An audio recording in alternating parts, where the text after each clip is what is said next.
my name is Catherine, and welcome to this episode of What's Next in Marketing interview series this 2025. The digital advertising space continues to evolve at pace, with shifting consumer behaviors, tightening privacy regulations, and emerging technologies redefining how brands connect with audiences. As we enter a new chapter marked by trends and innovative tech, there's growing interest in how platforms adapt and deliver value across markets. So let's welcome Sam Pattison, Managing Director for Asia Pacific at Teads. Welcome, Sam. Hi, Catherine. Thanks very much for having me. Very exciting to have you here, Sam. So last time I talked to Mark, actually, your Chief Client Officer. So he said we've barely scratched the surface on innovations in advertising. Is it still the same this year? Yeah, so it's funny, actually. So I've worked with Mark for nearly, the 7 years that I've been at Teads, actually, and in a previous role quite closely. The concept of scratching the surface is really synonymous with Mark in Teads. It's really his kind of his go-to line, and internally, and I'm sure also with clients. It continues to be relevant even 7 years later. It's like the catchphrase that keeps on giving, just because the landscape's always evolving. So even when we think we've kind of solved for something, or we've got like very good, all of a sudden it's a significant shift in the way the industry is, or the business is. And no matter how fast we move, how quickly we grow, like there's always more that we could be doing from an innovation standpoint. Yeah, I like that. It's a catchphrase that keeps on giving. So to start off this interview, Sam, let's start fresh. Let's talk about how the year has been so exciting for you so far and what's ahead. So just this February, the merger between Outbrain and Teads was completed. So how do you see their combined offerings shaping the future of advertising in 2025 and beyond? I would say it's a real game changer for us, and also for the ecosystem as well. I'd like to think what we've really done is to bring together sort of the Teads that I've been a part of for a long time, which kind of offers the best like full funnel media, more in the kind of upper middle funnel, and then Outbrain, who have really been specialists in performance driven outcomes for a long time as well, under one kind of unified platform built for the open web and beyond that. Now implies like there are a few things that I think are going to be extremely crucial and are solved or we will try to solve as part of the merger, which is like that move from like third-party data to things like real-time contextual and attention-driven signals, trying to give alternatives to walled gardens. Like this is something that clients continuously come to us and ask about, reaching high quality audience in sort of like more trusted environments, editorial environments, like more transparency. And really like what I see as the genuine USP of Teads now is this goal of delivering end-to-end solutions and outcomes and elevated outcomes to that point, which is just crucial to marketers who are looking to kind of simplify the complexities, drive efficiencies, not just as space for like incremental reach beyond social platforms, but as really kind of the go-to for things like performance, accountability, and storytelling. So one notable news I want to bring up is Google keeping third-party cookies in their Chrome ecosystem. A lot of people have mentioned actually how they thought that this was going to happen because of how much delay there was in killing off third-party cookies. So any thoughts on this, and how might it change the way Outbrain and Teads support brands moving forward? Well, more so the fact that it's been delayed. I don't think the delay is really any shock to at least to us as a business and me personally. It does highlight the uncertainty that we've all been facing, and I think it's been non-stop pretty much since early 2020, when all of our lives were tipped upside down a little bit. From my perspective, it just reinforces the importance of us building solutions that don't rely on like fragile indicators or elements. So I mentioned already, and we talked about on the cookieless side of things, like brands can't wait for Google to decide how they shape their own future. This is kind of how we've thought about it. We've been really working in the cookieless space actively since 2018. So when I talk about sustainability, it's not necessarily in things like carbon measurement, although it's something that we do. It's really about sustainable KPIs, sustainable ecosystems, attention, context, whether it's performance marketing or full funnel, it shouldn't really matter. We have scalable options and opportunities, and you don't need cookies to deliver. Since I mentioned 2018, like we've run, on last count, actually, I think we've stopped counting, but it was over 2,000 head-to-head tests of cookie-based and cookieless campaigns. Clients want to know that by removing cookies, they're still going to be future-proofed. And that's absolutely the way that we've seen things. So going back to your merger, there's naturally a lot of interest in how the combined offering will serve brand clients. While the focus has largely been on big brands, how does the merger open up opportunities for SMEs to access these platforms? Great opportunity for us as a business and conversely for the SMEs to utilize Teads in a different way. The post-merger landscape allows us to take the capabilities that we've traditionally offered really only to large brands to unlock new opportunities. So like Outbrain have had a long history with SMEs in the region. Actually, it's a large part of their revenue comes from brands like this, particularly when you think about in markets like Australia. It's a huge business. Premium advertising solutions have generally been more of a large advertiser thing. I think a lot of SMEs focus more around social platforms or not necessarily thinking too much about those like what we call premium solutions. By bringing in these two things together, we have a business that's set up to service SMEs, but then has access to a lot more capabilities when it comes to products, particularly when it comes to things like omnichannel advertising. Crucial is for them to know that it doesn't necessarily come with like a hefty price tag of kind of things like TV in some markets or kind of large scale committed like media buys. We have between the business like a couple of very strong self-serve platforms. Our goal is to absolutely simplify these tools to operate from one unified source, to give that complexity simplicity, and to give the ability for SMEs who don't traditionally have like huge teams a way to kind of go into one platform to operate like contextually relevant, being very much low funnel and delivering on performance-based KPIs. Combining our united businesses is allowing us to kind of take the best of both, to manage budgets efficiently, but to also then to expand into maybe new environments that are going to help with an overarching KPI, whether that is low funnel, mid funnel, or even like a holistic full funnel solution as well. That not only gives you access to hopefully quicker response times, but also localized insights and support. And this is obviously crucial to SMEs who are looking to differentiate themselves when they're quite often single market businesses. So giving them insights from the US or from Europe is not that important most of the time. Like we'll continue to double down on empowering SMEs, trying to give them the same level of innovation, targeting, creativity, kind of all the best parts of Teads. So what kind of commitment is being made to make sure a full funnel approach is achieved to maximize exposure while also minimizing advertising fatigue from consumers?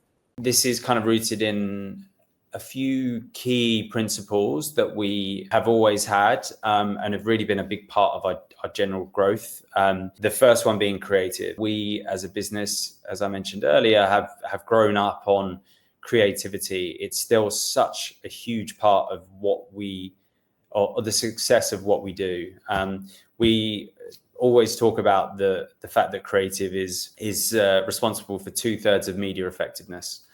This is now such an old stat. I'm not even sure where it was from originally, but I think it's true. Like we talk about the fact that you could be the best media planner in the world, but if you don't have a decent piece of creative, how on earth do you expect consumers to resonate with it? Something that we've really been doubling down on over the past couple of years is the notion of attention-based marketing.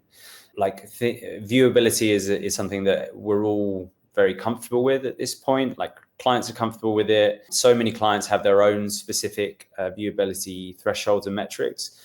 We've really bought into this notion of attention being important. We were actually the first platform to integrate native attention-based measurement. And so we've been doing this now for nearly 2 years so that we can show clients that they're not just kind of getting viewability or the potential for a view or like eyeballs, they're actually getting engagement with those ads as well. With this information, and now with so many campaigns run, we have the ability to then optimize to the most relevant ad experiences that don't contribute to ad fatigue, because people are actually engaging. We're giving multiple variations and versions. We're trying to refresh on larger campaigns, and also then using things like creative AI tools to complement that as well, because that actually allows you to kind of make those changes even before the campaign goes live. So all of these things combined are making a big difference. And then the final thing just on this notion of ad fatigue is what I mentioned about this like full funnel, deduplicated way of advertising gives us the ability to frequency manage properly. This is a challenge that everybody has and everyone tries to solve. And it's, to be clear, we don't solve it because we appreciate we're not the only ad platform out there, but at least within the ecosystem of like digital omnichannel advertising, you have the ability to effectively frequency cap across all screens. We have a really now cool and robust dynamic ad sequencing product. And so all of these things are really helping to minimize irritation. Yeah, like it didn't take me very long to talk about AI. It's kind of hard not to, I think, these days. But we've got a few tools that have really been supercharging our capabilities in that regard. Yeah, you've already mentioned AI. Of course, I expected it to come. Everybody also watching probably expected it to come. And going back to the trends for this year and beyond, in your decades of experience handling the APAC market, what particular advertising trends do you see becoming more prevalent in Asia Pacific? How does this impact Teads' strategy to help clients in this region? There are definitely like a few key trends. The biggest thing that keeps coming up is ROI. So like it's still, again, for the last 4 or 5 years, it feels like this has just become more and more of a thing, and the need for brands to demonstrate ROI no matter what they're doing. So even if they're running like a brand building campaign, upper funnel campaign, there's still going to be like at least a soft view on the ROI delivered. ROI is obviously quite difficult to prove in lots of regards, but what is exciting about the merge and how it can address those trends is, like, for a long time, as I mentioned, we've been delivering kind of upper mid funnel campaigns that like sometimes have the perception of being expensive, like even if that's not necessarily true. Like as soon as we mention the word premium, sometimes it has a connotation that just requires some explanation. But the fact is, we know it builds brands. This is not a Teads view. This is an industry view, I would say. So to be able to complement that by offering like low funnel products. The second one is CTV. So it's honestly exploding at the moment. To be clear, we're obviously not the first mover in this marketplace. It's been kind of up and running for many years at this point, but markets for us like Australia, India, Korea is another one that we've seen huge growth in CTV adoption, whether it's via major broadcasters, digital platforms. So many audiences are obviously moving away from traditional TV to on-demand content. What we've been trying to focus on is looking for, again, like different ways of engaging beyond what people would generally be used to, which in this region is typically things like OTT and in-stream via apps, and building quite unique CTV opportunities, but allowing brands to reach previously unreachable audiences through the home screen of their TV, with people now having like different ways of viewing content on their TVs. Really the only way to hit those that are like premium users is through the home screen. So we're seeing that as a real opportunity for brands to reach these kind of, these unreachable audiences that otherwise weren't feasible to get to. And the final one is really in touching back on cookieless, but really more around like privacy and being a compliant partner when it comes to privacy in certain markets. So things like GDPR in Europe have been around for some time, but markets like India have been evolving their data protection frameworks. They are not alone. There are other markets that are reviewing or have reviewed already the regulations. So it's so important for us as a big player in the supply game to ensure that we are offering privacy compliant campaigns to advertisers in India and beyond. And we're already well positioned, as I said, because of our cookieless suite. So as soon as you remove cookies, a lot of these issues go away. It doesn't fix things, but it does make you sort of like already privacy first when it comes to targeting. And as I said, without compromising on that performance. One last question for you, Sam, to wrap up the conversation, still with the future in mind. So what kind of advancements can we expect in your advertising offering that really align with your goal to become the platform for premium open internet, like you mentioned earlier? Our vision as Teads has always been to be like the platform for the premium open internet. Like moving forward, as we integrate the strengths of the combined business, it is important to recognize that term open internet isn't exactly what it used to be. We're not really anymore thinking about just like websites or apps. Like even going back a couple of years, this was still really how we thought. And nor should we be thinking about just like impressions and clicks. Like one of our core strengths has been our ability to reach customers across multiple touch points, and those touch points are only getting bigger. Like as we look to expand into these environments, we have different types of relationships now. I mentioned that our partnerships with the OEMs, so like the likes of LG and Samsung, set-top box manufacturers, like these are all people we haven't traditionally had relationships with, and they've worked in very different ways with different people, or they haven't had inventory to sell before. So it's making that very, very interesting and really opening up new ideas on that front. So yeah, like with the roadmap being what it is, our real like laser focus on building that full funnel platform, giving you like total attribution, total cross platform measurement, hopefully will empower brands to like really go above and beyond what they have been doing or thinking about in this space for some time. All right, Sam, well, that brings us to the end of this interview. Thank you so much for sharing your insights and perspective on what's shaping the next chapter for Outbrain, Teads, and the wider advertising ecosystem. I agree. I'm very excited for the future as well. It was very wonderful to have you. Thank you very much, Catherine. Lovely to speak.